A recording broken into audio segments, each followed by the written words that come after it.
గుండె నిండా గుడి గంటలు సీరియల్ టుడే ఎపిసోడ్. ప్రభావతి వాళ్ళ అత్తయ్య కోసం పాత టీవీని కొత్త టీవీలా చేసి తీసుకురమ్మంటుంది కామాక్షిని. అప్పుడు కామాక్షి ఆ టీవీ తీసుకొని ప్రభావతి వాళ్ళ ఇంటికి వస్తుంది. వచ్చిన తర్వాత సత్యం కొత్త టీవీ ఇది అనేసి అడుగుతాడు. అప్పుడు అవును ప్రభావతి కొన్నదంట కొత్త టీవీ, కానీ నేనే మోసుకొని వచ్చాననేసి మీ కామాక్షి చెప్తుంది. అప్పుడు ప్రభావతి నేనే కొన్నానండి, అత్తయ్య బర్త్డే కోసం కొన్నాననేసి అంటుంది. అప్పుడు ఇంట్లో వాళ్ళందరూ షాక్ అయిపోతారు.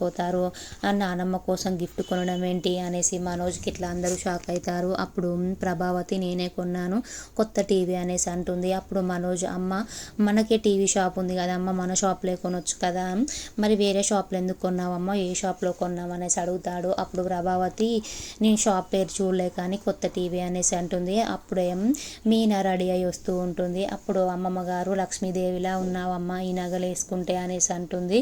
తర్వాత మీనా ఎక్కడ కొన్నారు అత్తయ్య టీవీ, ఎంత అయిందనేసి అడుగుతుంది. అప్పుడు ప్రభావతి ఎక్కడ కొంటే నీకెందుకే అనేసి అంటుంది.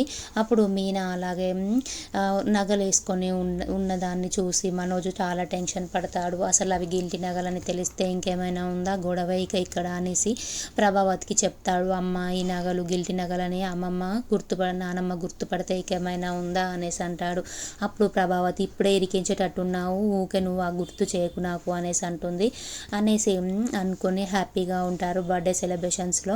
అప్పుడే మౌనికకి వాళ్ళ అత్తయ్య ఫోన్ చేస్తుంది. అమ్మ మౌనిక ఏం చేస్తున్నావమ్మా అనేసి మాట్లాడుతుంది. మాట్లాడిన తర్వాత ఆయన వచ్చారని మౌనిక అడిగితే ఆయన రాలేదని చెప్తుంది. అప్పుడు నువ్వు హ్యాపీగా ఉండు మౌనిక, ఇక్కడ గురించి ఆలోచించకు అనేసి అంటుంది. వాళ్ళ అత్తయ్య ఫోన్ పెట్టేసరికి వాళ్ళ సంజు వస్తాడు. అప్పుడు సంజు వాళ్ళ అమ్మ నువ్వేంటిరా ఇప్పుడు వచ్చావంటే నేను రావద్దా అమ్మ, మీటింగ్ క్యాన్సిల్ అయిందని సంజు అంటాడు. అప్పుడు మౌనిక ఏదమ్మా అని అడిగితే మౌనిక గుడిలోనే ఉంది, నాకు కొంచెం పని ఉండి వచ్చాను ఇంటికి అనేసి చెప్తుంది.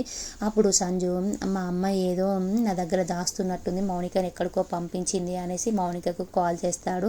మౌనిక వాళ్ళ నానమ్మతో మాట్లాడుతూ ఉంటుంది. నానమ్మ నేను నీకేం గిఫ్ట్ తీసుకురాలేదు నానమ్మ అని మాట్లాడుతుంటే సంజు ఫోన్ చేస్తాడు.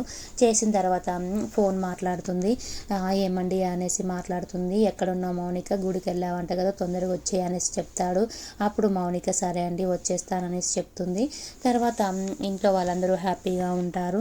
ఉన్న టైంలోనే పార్వతి అలాగే సుమతి ఇద్దరు వస్తారు. వచ్చినప్పుడు ప్రభావతి మీరెందుకు వచ్చారు ఇక్కడికి అనేసి అంటుంది. అప్పుడు సుమతి ఎందుకు రాకూడదు, మా అక్కయ్యని ఇంటికి ఇచ్చినప్పుడు మేము వస్తాం, తినడానికి మాత్రం రాము మీ ఇంటికి అనేసి అంటుంది. అప్పుడు ప్రభావతి షాక్ అయిపోతుంది, సుమతి ఏంటి ఇలా అంటుందని.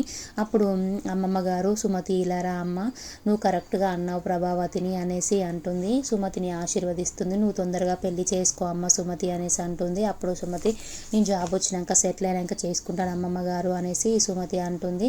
తర్వాత మీనా వచ్చి అమ్మ నువ్వెప్పుడు వచ్చావు అమ్మ, నిన్నెవరు రమ్మన్నారమ్మ అసలు అనేసి అంటుంది. అప్పుడు సత్యం నేనే రమ్మన్నాను మీ అమ్మని చెల్లిని అనేసి సత్యం అంటాడు. అందరూ హ్యాపీగా ఉంటారు. అప్పుడే శృతి వాళ్ళ అమ్మ కూడా వస్తుంది. శృతి వాళ్ళ అమ్మ హ్యాపీ బర్త్డే అమ్మమ్మ గారు అనేసి చెప్తుంది. అప్పుడు అమ్మ థ్యాంక్ యూ అని చెప్తుంది. అప్పుడు శృతి వాళ్ళ అమ్మ మీనా నువ్వు నగలు వేసుకోనని చెప్పదం వేసావు కదా, మళ్ళీ నగలు వేసుకున్నావు, ఈ నగలు కూడా గిల్టీ నగల్లా ఉన్నాయమ్మా అనేసి అంటుంది. అప్పుడు షాక్ అయిపోతారు అందరూ.